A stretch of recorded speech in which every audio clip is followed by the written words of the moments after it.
June 27, 1999. Tony Hawk attempted the unthinkable. In front of a roaring crowd in San Francisco, he tried to land a trick no one ever landed before. The 900. 2.5 full spins in midair. 20 years of falls, fractures, and failures, all distilled into one impossible moment. When I first started trying it, the first few, I'd say 5 or 6 times, was just to see if I can get the spin down. I didn't have any intention of making it. And that 900 with him is 10 years deep of not being able to make it. But really, you can only try it so many times because it takes so much out of you. The impact of the spin and the force that you hit with when you fall is just, it's like getting in a car wreck every time. Tony was either gonna make it or kill himself trying.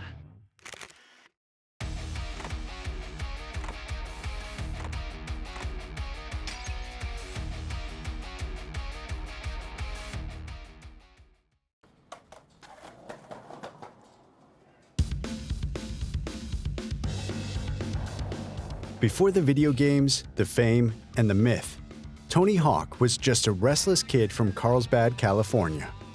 He was born in 1968, the youngest of 4 in a quiet, middle-class family. His parents, Nancy and Frank, were steady, practical people, teachers, volunteers, community types. Tony was the opposite of steady. He couldn't sit still. His teachers called him hyperactive. His mother called him driven. He'd throw himself into everything: baseball, basketball, soccer, until frustration took over. When he struck out, he'd storm off the field. He once got so angry, he hid in a ravine for hours because he felt like he'd failed. His dad had to coax him out. That energy could have gone anywhere. Instead, it found a board. When Tony was 9, his older brother Steve gave him a blue fiberglass skateboard. It was the late 70s, Southern California, a golden hour for rebellion. Empty pools, backyard ramps, sunburned kids carving concrete like surfers who'd lost the ocean. The first time Tony dropped into a ramp, he ate it. Hard. But then he tried again, and again. Within weeks, he was obsessed. The board gave him something no classroom or coach ever could: control. It didn't matter that he weighed barely 100 pounds. He could bend gravity to his will. He practiced in the driveway until dark, scraping elbows, wearing down sneakers. His mom would call him in for dinner, and he'd beg for 5 more minutes. Always 5 more minutes. By age 11, Tony had found his proving ground, the Del Mar Skate Ranch, a legendary park just a few miles from his house. It was concrete heaven. Bowls, snake runs, vertical walls that looked impossible to climb. For most kids, Del Mar was a playground. For Tony, it was a laboratory. He wasn't trying to look cool. He was trying to solve problems. How to spin faster, how to land smoother, how to make something new. When I was growing up, I just never really realized the consequences of what I was doing, and then once I got hurt, it wasn't enough to stop me from doing it. So, I mean, like when I was growing up, I got knocked out a couple times and broke all my front teeth, and had some other, minor injuries. But I just love the progression. I just wanted to keep doing it.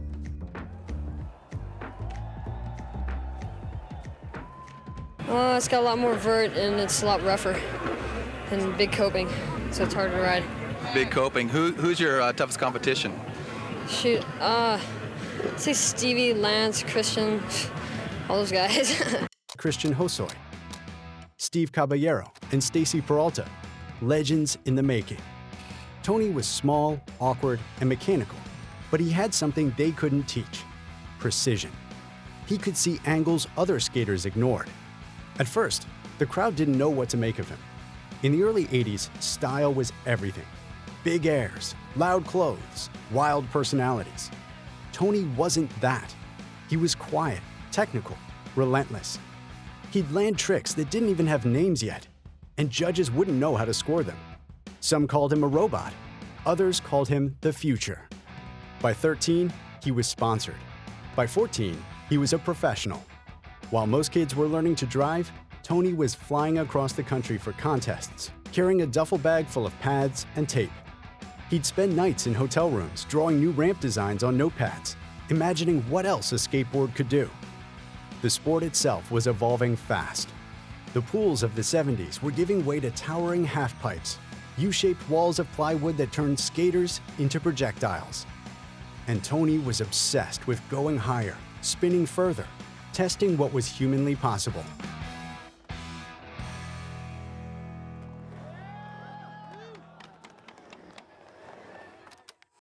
He started stringing tricks together in combinations no one had attempted. Invert variations, backside airs, 540 spins. Every session was an experiment. He'd fall, tweak the angle, and try again. Dozens of times, sometimes hundreds. Other skaters had style. Tony had stamina. He could skate for hours, chasing perfection in silence. His friends joked that he'd keep going until someone turned off the lights. By the mid-1980s, he was winning. Often. Too often. Crowds began to boo him simply because he dominated every event. But he didn't care about the trophies. He cared about motion. At 16, he bought his first car with contest money. At 17, he bought a house.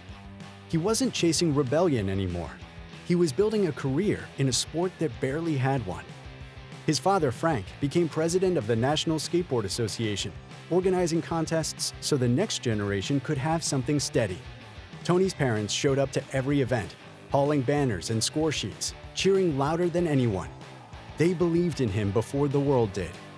Still, Tony never felt comfortable with fame. Skateboarding wasn't mainstream.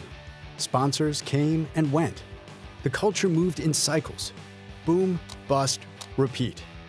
Every trick was another argument for legitimacy, another way to prove that skateboarding wasn't just a hobby. It was an art form. By the late 80s, vert skating was reaching its peak. Ramps were getting bigger, spins faster, airtime higher. The crowds were back, the magazines full. Tony stood at the center of it all, a 20-year-old who had already changed what was possible. Yet even then, he wasn't satisfied. He'd mastered the 720, 2 full rotations. And in the quiet moments after contests, he'd find himself staring at the ramp, wondering, what's next? He didn't know it yet, but the answer would take another decade to find. A trick that didn't exist. A moment that would define not just his career, but the spirit of skateboarding itself.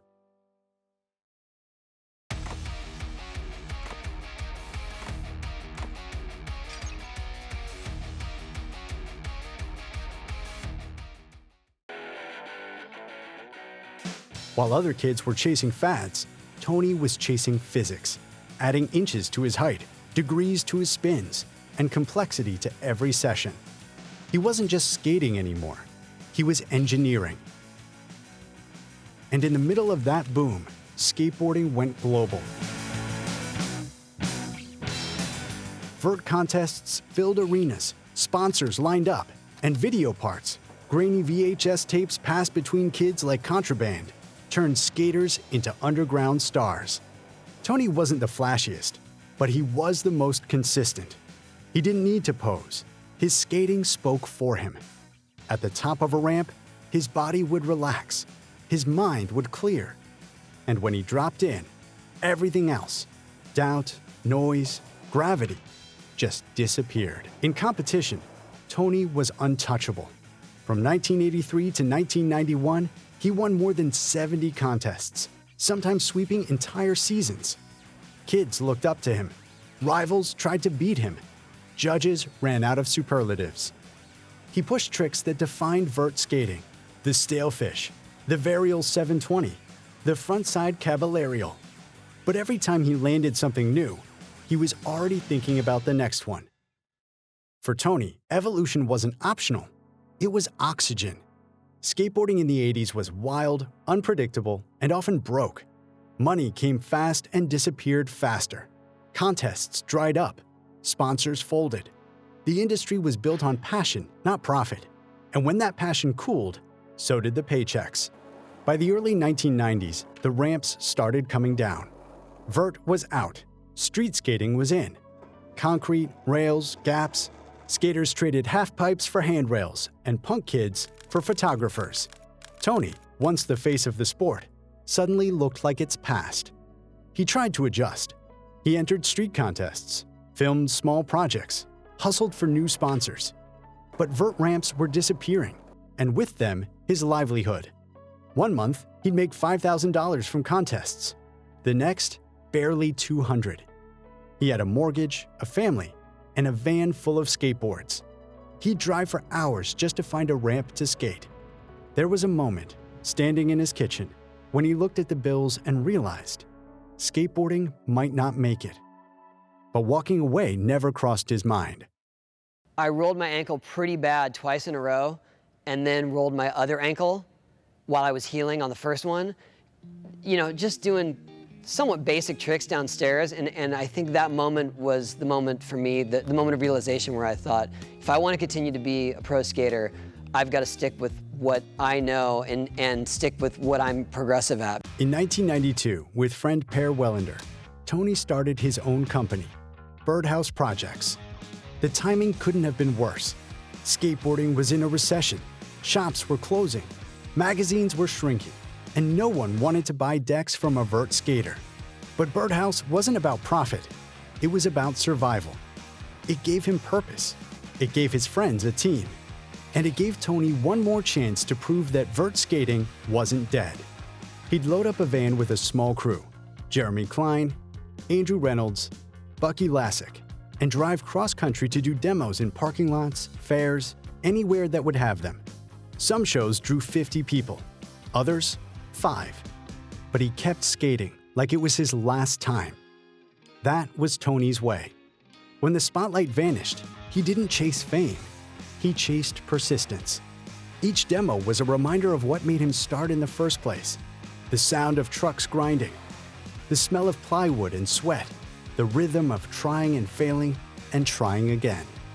The sport had turned its back on vert, but Tony didn't see an ending. He saw an opportunity to rebuild it. Around that time, something unexpected happened.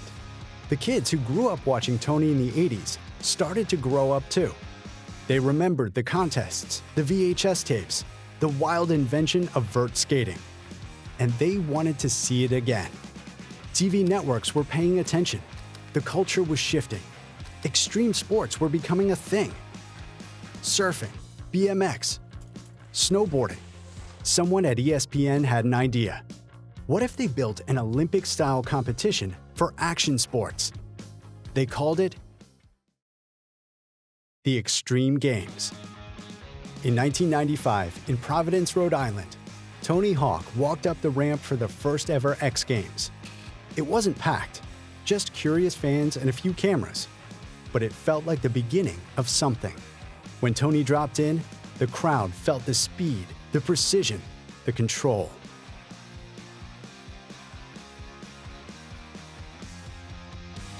Vert was back, and Tony Hawk was its anchor. He didn't win that first event, but he didn't need to. He was part of a rebirth. Skateboarding had found a new stage, and Tony had found his second wind. By 1996, he was in his late 20s, an age when most skaters had retired, but Tony was skating like he was still 16. He started adding new layers to tricks that had defined him. 540s into lip slides, 720s with variations, new grabs, more height, more speed. But one idea kept haunting him.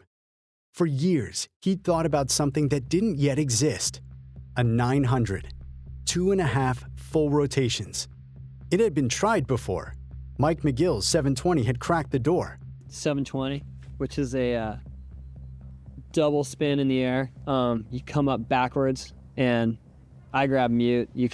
Well, there's not too many ways you can grab without losing the spin, but I grab between my front legs, my front leg around between my feet, and then spin around twice and then come down forward. You need a ramp with just enough vert so that you can get off the wall enough when you take off, because a lot of ramps don't have enough vert to actually do a 720. But the 900 was a different world.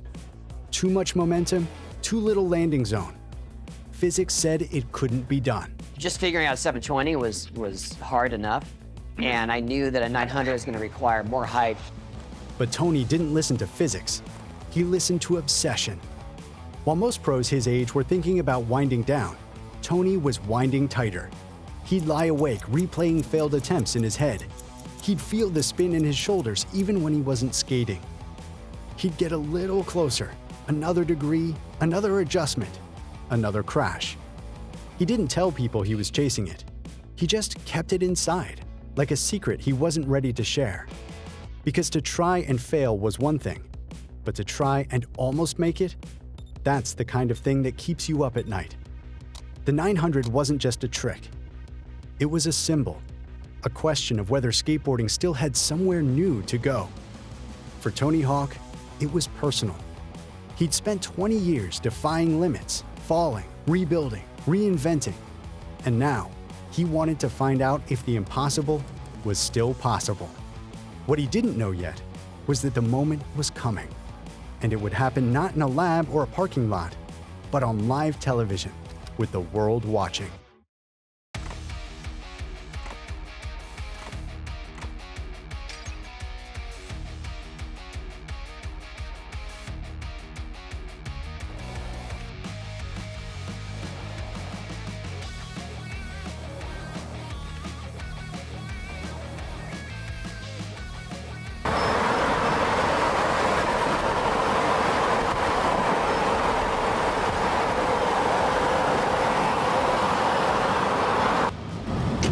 This is California, the palm trees, look at that. Huh?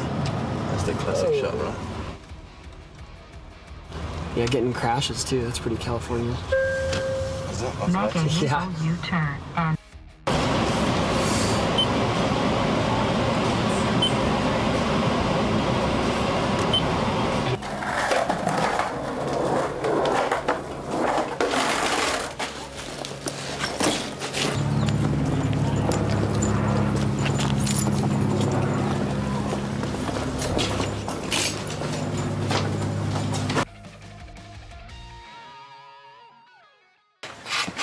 Do your stuff. Do my stuff. Yeah. Do your crazy like You're fish leaving? dive. Yeah.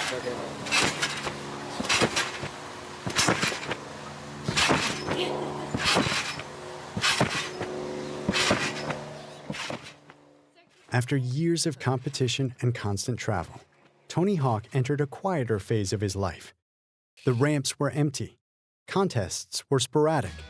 The roar of the crowd was gone. But the obsession, the need to push the limits of what a skateboarder could do, remained. He retreated into the practice. Alone on halfpipes and private ramps, Tony began refining the fundamentals: timing, balance, and rotation. He dissected every movement, every grab, every spin, until he understood them in ways few could. This was a period of experimentation, not performance. He would attempt spins repeatedly, failing dozens of times before adjusting a shoulder angle, tweaking his momentum, or changing the position of his feet. Every failure was a lesson.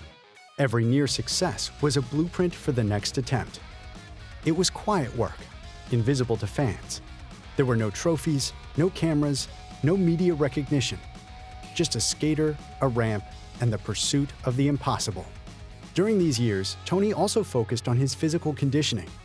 Vert skating demanded more than skill. It required core strength, endurance, and precise timing. He ran, stretched, and trained his body as rigorously as his technique. Each session built both confidence and consistency, preparing him for the moment when the stakes would be highest. Mental preparation became equally crucial. Tony visualized rotations, landings, and trajectories. He rehearsed the 900 in his mind thousands of times, imagining the perfect execution, feeling the physics of each spin before ever leaving the ramp. Well, when you're middle of a run and you're in your a planned out routine, say in a competition, the whole time you're just thinking of what you're going to do next and how you need to land or how you need to set up for the next thing you're going to do. And so you're thinking so far ahead, you don't really get a time to enjoy what you're doing at the moment. And so occasionally, if you're just skating on your own and you're just trying one certain thing, you're going really high, you can sit back and go, wow, this is really cool, We're 8 feet up and but still the whole time you're thinking like, am I going to land okay? You know, am I going to go off the side of the ramp? Am I going to, are my feet okay? Mentorship also became a natural extension of his own discipline. Tony guided younger skaters in private sessions, teaching them to respect the ramp, analyze tricks, and embrace failure as part of growth. In instructing others, he reinforced lessons for himself: precision, patience, and mental clarity. Every conversation, every demonstration was another step in his own preparation. Skateboarding during this phase was not about fame or recognition. It was about mastery. Every day on the ramp, every repetition was a dialogue with gravity, balance, and the limits of human capability. The 900 existed in this period as a quiet obsession. For me, winning isn't as important as it used to be. For me, just personally, if I can skate as best as I can and, not even qualify, I'm happy, because how could I have done any better, and other guys might have had what the judges thought better runs, but that's fine with me, as long as I do my personal best, then I'm happy. And winning is always a plus, but it's like I've just been doing it so long, I can't really just concentrate on winning anymore. I just like the fact that I'm still here. Not a public goal, but a personal challenge. He measured rotations, studied airtime, and experimented with subtle adjustments, each iteration bringing him closer to what had once seemed impossible. He knew the trick wasn't just a stunt. It was the culmination of decades of work, focus, and understanding. Evenings were spent reflecting on physics and movement. Afternoons, he'd test different entry speeds, body rotations, and landing angles. Each attempt refined muscle memory and timing. The 900 was a problem he solved over years, piece by piece, failure by failure. New tricks come about in so many different ways. A lot of times it's just you'll do a trick and it'll be a mistake. Like your board will flip a different way or something, and you think, oh yeah, that's a possibility right there. Or just combining different tricks. Sometimes they just come to you like, really, I have my moments of clarity right when I'm falling asleep, and sometimes I have to get up and write stuff down. Tony had transformed his obsession into expertise. He no longer skated to impress or to win. He skated to perfect. Every spin, every grab, every motion became intentional. The 900 was more than a trick. It was a personal Everest, waiting for the exact alignment of skill, timing, and courage. And while the world wasn't watching yet, Tony was preparing for the moment when they would. This phase of his career shows what most people never see: the invisible work behind greatness. It's the hours spent alone in ramps, the constant repetition, the mental rehearsals, the discipline of mastering fundamentals. Tony's rebuild wasn't public. It wasn't flashy. It was patient, methodical, and entirely necessary for the leap that would follow. Every slam, every adjustment, every late-night session built toward the one moment that would define his career. Tony Hawk's rebuild years were silent, private, and transformative. No fame, no crowds, no sponsorships dictated his actions. He was driven by mastery, by obsession, by the idea that limits were meant to be tested. And in the quiet of those ramps, he prepared for the impossible. The 900. It wasn't just a trick. People would be witnessing the culmination of decades of unseen work, focus, and relentless pursuit. I'm just a little more calculated now when I do it, whereas before I'd think of something and just go for it, not even considering what's going to happen to me later. Yeah, it's tougher to keep up, and if I feel like I'm really not improving or just kind of living off my reputation, then I wouldn't compete anymore.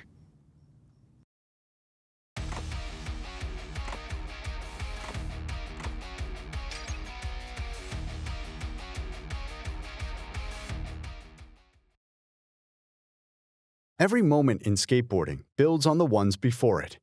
The 900 didn't emerge from nowhere. It was the next step in a lineage of innovation. In the 1970s, Alan Gelfand invented the ollie, the foundational trick that made all aerial skateboarding possible. It changed how skaters interacted with ramps, giving them the freedom to leave the ground without hands. In the 1980s, Mike McGill revolutionized vert with the McTwist. A 540 spin with your body while spinning your board another rotation around your feet, which means your board does a 720 and you do a 540. And the hardest part about Vero McTwist is actually trying to get the board to your feet while you're looking ahead, figuring out where you're going to land. So it's all mostly by feel. If you can tell that your board's on your feet just by the feel of it. And it takes a lot more rotation to get your board spinning as well, because if you just try to muscle around with your hands, you can't really get it. These were the stepping stones Tony studied obsessively. Tony internalized each trick, not to replicate, but to understand. Every spin, grab, and landing became a lesson in physics, balance, and timing. He meticulously analyzed angles and momentum, learning from the successes and failures of every skater before him. He mastered tricks, then began experimenting with subtle variations. But the 900, 2.5 spin, was another challenge entirely. No one had landed it, and many said it couldn't be done. Tony disagreed. By the late 1990s, vert skating was on the rise again. The X Games had become the pinnacle of extreme sports. I think the X Games have just helped skating grow into the mainstream and gotten a lot more people involved and interested in it, by showing it for what it is instead of just like creating something that they think it is, even though it's a little compromised because you include all these other sports, and so you have to make the terrain adaptable for them as well, and that's a little bit of a compromise for the skateboarders. But other than that, if you look beyond that and you see how many people it reaches and how many people it gets involved, it's done wonders for the sport. Cameras followed athletes across arenas. Fans lined ramps. Tony saw the stage not as a distraction, but as the perfect proving ground. He had trained for this his entire life, not in front of crowds, but in quiet, private sessions. Every slam, every near landing, every tweak in his body positioning was data that would guide him in the decisive moment. Preparation wasn't just physical, it was mental. Tony visualized every rotation, every twist, every grab, imagining the trick perfectly executed before stepping onto the ramp. His obsession with the 900 became a meditation, a way of internalizing risk and control simultaneously. The trick demanded more than skill. It demanded belief, and Tony had spent years cultivating it. Yeah, it's been a little hectic the last few days. Well, X Games start, in 2 days, so just trying to get all this stuff ready. Summer 1999, San Francisco.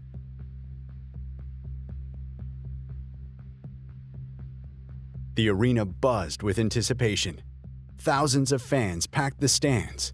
Cameras rolled, broadcasting vert to a growing worldwide audience. Tony Hawk climbed to the top of the ramp.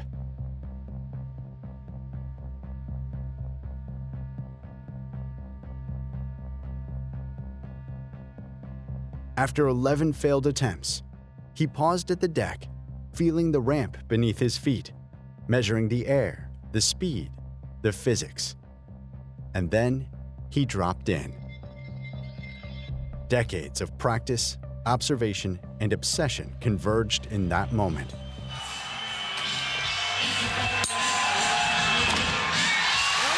The 900 had been conquered.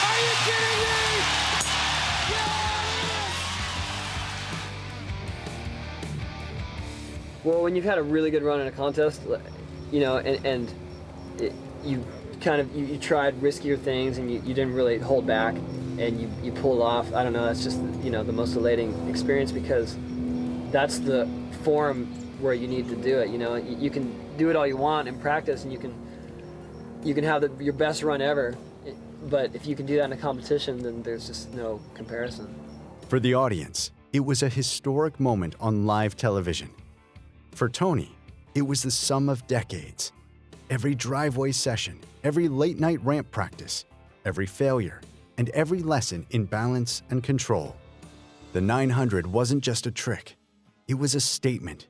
It proved that limits were temporary, that discipline and obsession could bend the rules of physics, and that mastery is a lifelong pursuit. the 900 instantly became a cultural touchstone. Clips circulated, inspiring kids worldwide to skate and dream bigger. Video games immortalized it.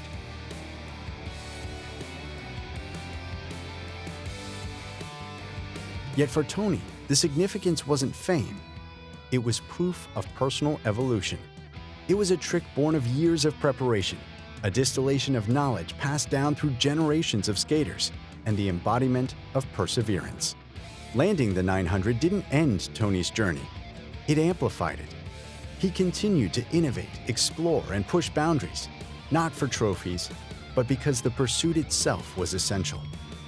Every new trick, every mentorship session, every skate park he visited carried the same philosophy. Keep moving forward, keep learning, keep spinning toward the impossible. In that rotation, you can trace the history of skateboarding itself. Gelfand's Ollie, McGill's McTwist, Tony's innovations, all converged in a single breathtaking moment.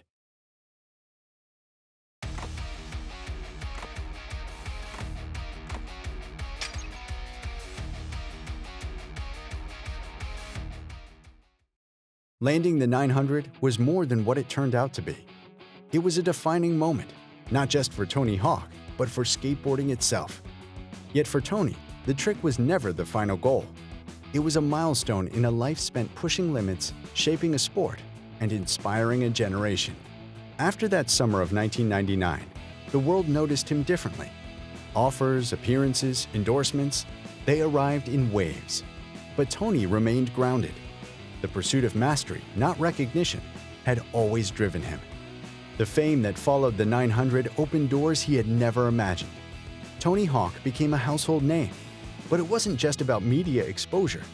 It was about spreading skateboarding's culture. He wanted kids everywhere to feel the same exhilaration he felt dropping into a halfpipe, spinning through the air, and landing something no one thought possible. Video games amplified that reach. Tony Hawk's Pro Skater introduced millions to the mechanics, physics, and creativity of skateboarding. Kids who had never touched a board could now perform vert tricks digitally, imagining themselves soaring like Tony. The game became iconic, inspiring a generation of skaters and even influencing a new wave of professional athletes. In 2003, he appeared as himself on The Simpsons, sharing scenes with Bart, trading tricks, and even squaring off in gravity-defying skate battles. Tony Hawk! Psst, Mr. Hawk, may I have a word with you? An extreme word? It was more than a cameo. It was proof that skateboarding had become part of everyday American life. He stated, The idea that they would even recognize me was amazing, but the idea that they would have a whole show focused on me and me trying to help Bart through a hard time was even more unreal. And I feel like The Simpsons is such a touchstone of pop culture, and to be featured on it in my own voice is a big honor. For Tony, it was surreal. A yellow cartoon version of himself, but a very real reminder that the world he'd helped build was now everywhere. You're going down, Homer, then back up, then down and back up again. Yet behind the fame, Tony remained the same craftsman he had always been. He continued to experiment, refine, and innovate. The ramps, the repetitions, the private hours of practice, they never stopped. Mastery was a lifelong pursuit, not a momentary triumph. He also focused on mentoring. Young skaters were drawn to his discipline and clarity of mind. Tony taught them to see skating not as a stunt, but as a language. Each trick a word, each combination a sentence, each line a story. So I remember meeting him and just being like, wow, like this guy he's a class act. Having somebody around me where I'm like, wow, this is how he interacts with fans. This is how he balances his life to still keep his family in the mix. So it was really a really amazing thing to meet him and be able to be in his sphere at that time. The lessons went beyond ramps and boards. They were about patience, persistence, and precision in life itself. Family became another anchor. Tony married and raised his children while balancing the demands of fame, travel, and business. He often spoke about how parenthood sharpened his focus. The patience required on ramps translated to patience at home. Every practice, every demo, every mentorship session was now a dialogue not just with the sport, but with life itself.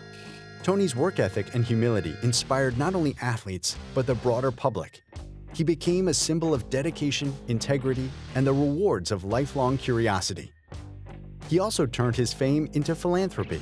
Through the Tony Hawk Foundation, he supported skateparks in underserved communities, creating safe spaces for children to explore, experiment, and grow.